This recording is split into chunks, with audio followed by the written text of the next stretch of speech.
Hi, I'm Scully Sinful, your big bro, and today I'll be covering all the new changes coming to Dissidia Duellum in patch 1.4.1. Guys, we have so much to cover in today's update, it's actually kind of insane. As usual, we begin with bug fixes and adjustments. New characters and abilities have been added, we will go into more detail about these soon. New golden hourglass item has been added, these I will cover right now. The golden hourglass is a new item that has been added that can shorten cooldown times of crystals. They are consumed before Mogpay, and each one reduces the cooldown timer of a crystal by 5 minutes. You earn 7 per victory in any game mode, challenges included, and can get up to 105 each day. This totals roughly 8 hours and 45 minutes of cooldown time. These crystals will be crucial to maximize your event crystals as a free-to-play player, because if you can clear any blue crystals you get, then it means that you could have a higher chance of filling those up with higher rarity crystals. New Memoria item has been added. This is a special support slot only ability that is obtainable from event crystals, season pass, and the final reward of the season pass. These are stat sticks that are easy to level for any player, costing only 98 growth eggs to get to level 99. This offers crazy good stats and will be a boost for most players.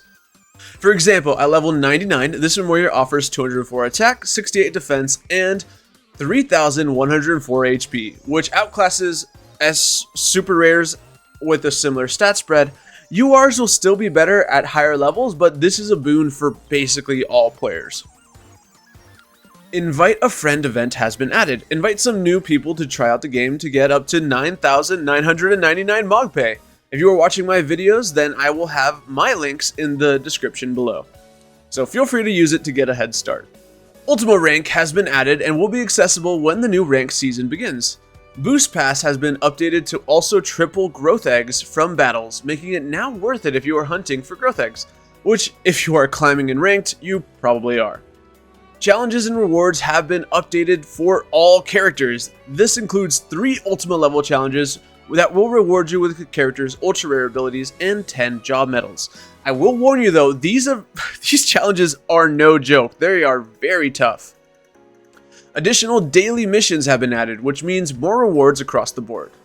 Adjusted target tracking for characters' normal attacks. This one has me a little nervous since it potentially means an indirect Clive nerf, and after having played him post-patch, yeah, it does feel like he has a harder time stutter stepping and chasing with his autos. They fixed an issue where community ranking frames were not displayed, and they have also disabled the use of Mogpay points for the final loop reward of the season pass.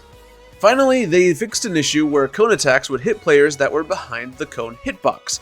As someone who likes to gank bursting rivals with Clive, this is a very welcome change. This impacts Ultimate Shield, Grand Lethal, Frigid Rain, Trigger Happy, Spell and Waiting, Blast Shot, and Eject Impact. Now that we have covered system adjustments and bugs, let's move on to the character buffs and nerfs. Let's begin with the nerfs. Rikku got kneecapped and has received a 5.1 nerf to her move speed. She now moves slower than Warrior of Light and slightly slower than a rapidly approaching Clive in burst mode. Good luck! Zidane got a nerf to his damage, likely as a result of his dominance in the JP side of the game. Who knew? This is a 10% decrease to his attack stat scaling, putting him at a 0.9. Zidane's have it rough no matter the patch. Luckily, he is getting some ability adjustments. You know who doesn't have it rough though? Cloud has the 10% extra damage to bosses passive, and it is now 15% extra damage to bosses. If you have a Cloud with half a brain who saves Omni Slash for bosses, then you will be greatly rewarded. Cryo got a slight buff to her HP stat scaling, going from 1.05 to 1.1. Given that you most likely are pumping health and attack on her, this is a welcome change that makes her just durable enough to survive ace one-shots and other combos. That's all the character changes, but we also got some ability buffs as well. Inoha mains rejoice, but not by a lot. Gachirin is now on a 75-second cooldown as opposed to 80. Grats. Cloud mains are eating good this patch. Finishing Touch got a whole 8-second cooldown reduction, making it go from 36 seconds to 28. This now means that Cloud can get 2 Bravers and 2 finishing touches in one full combo. This is pretty unsafe to do with rivals nearby, but if you can pull it off, it's crazy high damage, especially with the passive buff. Finally, Zidane got some decent damage boost to his Grand Lethal skill, going from 85% potency per hit to 110%. Pretty big boost. His super rare Sleight of Hand also got a nice buff, going from a 34-second cooldown to 28 seconds. Now it's time for what you probably have all been waiting for. Sephiroth joins the cast of Ghosts as a fire aspect ranged unit. Sephiroth boasts the highest attack scaling in the game at 1.3 and reasonably high defense and HP scalings for a ranged unit. His speed is 1.08, but increases by 12% whenever a cloud is within 15 meters thanks to his passive. This passive is very situational, and that makes sense since most of his power is concentrated on his hold ability. His hold lets him counterattack in a cone shaped in front of him. This ability can counter pretty much anything in the game except for some of the longer multi-hit ultra rares. This ability can fully counter a level 9 Onion Knight Spellbook ultra rare on both hits and inflicts a knockdown effect on a successful counter. This is by far the best hold ability in the game. Being able to completely ignore high damage abilities and status effects is something other characters need to use a barrier, wall, or ultra rare for. Meanwhile, Seph can do it for free and deal damage with a knockback that also knocks down. His rare is on a 20-second cooldown and does a large attack with a potency of 450%. This attack climbs elevation. His super rare is on a 28-second cooldown and does 4 170 potency attacks that inflict knockdown.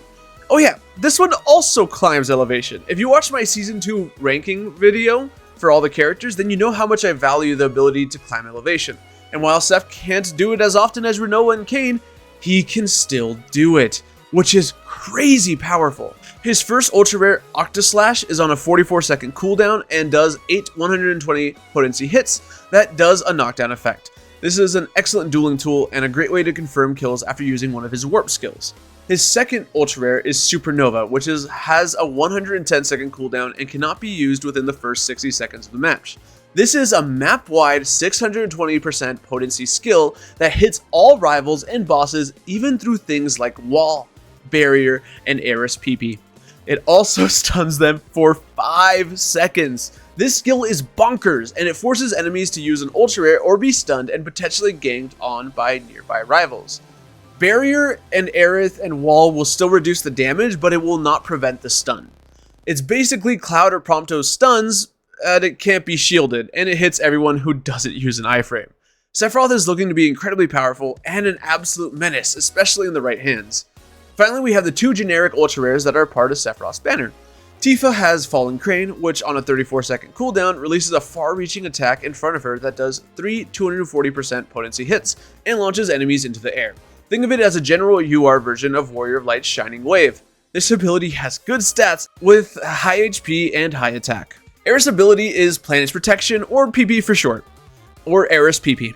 This ability has a 42-second cooldown and will reduce all damage taken to 1 and nullifies all status effects for 7 seconds. It's basically Wall's earthier cousin with a worse stat spread but much better effect, as this skill is basically 7 seconds of invulnerability that can only be negated with Earthbreaker or Meltdown. Sephiroth's Nova will be reduced to 1 damage, but its 5-second stun will still go through, as I said previously. Overall, this banner offers some really great ultra rares. The generics in particular are very powerful and can both be used on Cloud effectively because of their Earth element, which he also shares. That about covers it for this update. What do you think? Was it worth the wait? Will you be pulling or saving for a future character? Let me know in the comments below. I think I'm probably going to end up pulling a bit just for the general URs and because Sephiroth seems to be really fun. I've been Skully Sinful, your big bro, and I'll be seeing you again real soon. Goodbye!